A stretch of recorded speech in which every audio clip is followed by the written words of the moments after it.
People that come and visit and see all the things you have to do to produce a box of bananas really don't understand how they can buy them so cheap in the supermarket.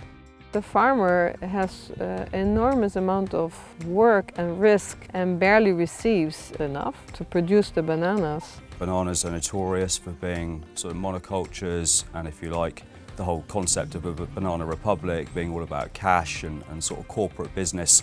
So we're here to meet our farmers, to have a look at what they're doing and really get a sense of the culture that they're working within. Riverford has a strong belief that a more holistic approach to growing bananas is a better approach. See the biodiversity, big mango trees, just a lot of old forest that's still here and been here for a very long time. You know, it hasn't just been cleared because it doesn't need to be cleared. You've got a nice windbreak, you've got biodiversity, you've got the cows that's producing the manure going into the compost that's going down here into the plantation, and then you've got the legumes and the plants that are grown into to help fix nitrogen. You've got to keep rolling. There's lots of challenges that are coming. The biggest threat at the moment, which Riverford was telling me, is the weather. It's becoming more erratic. There's more tornadoes than what there were before.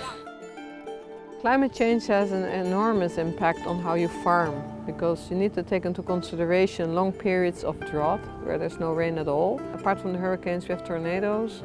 If I look over the last 25 years, we would have a climate event every 5-6 years, a hurricane or tornado or flood.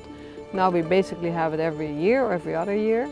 If you have a tornado now and you have to redo your farm and next year there's a flood or a hurricane, it basically, you will not survive.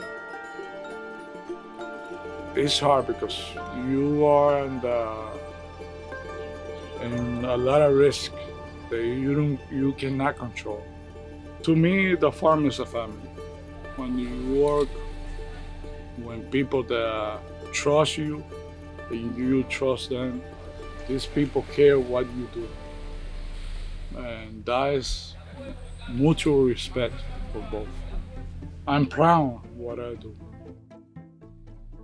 Talking to the workers, they clearly mentioned that pay was a problem and that every cost had gone up and it was getting more and more difficult for them to be able to live. And we actually asked them, what do you think you would need?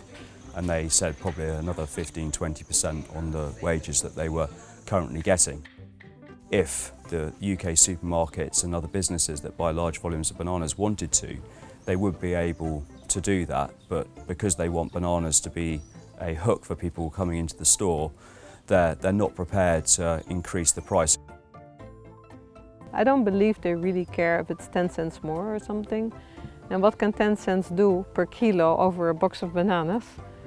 That money goes to the workers, they almost can be paid like 20–30% more.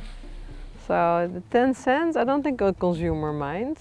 We can't change the banana industry, but we can say, look, for this small group of people that we're working with, we do have an opportunity to actually potentially pay more for our bananas and make sure that money goes to the people who really deserve it the most, which are the workers.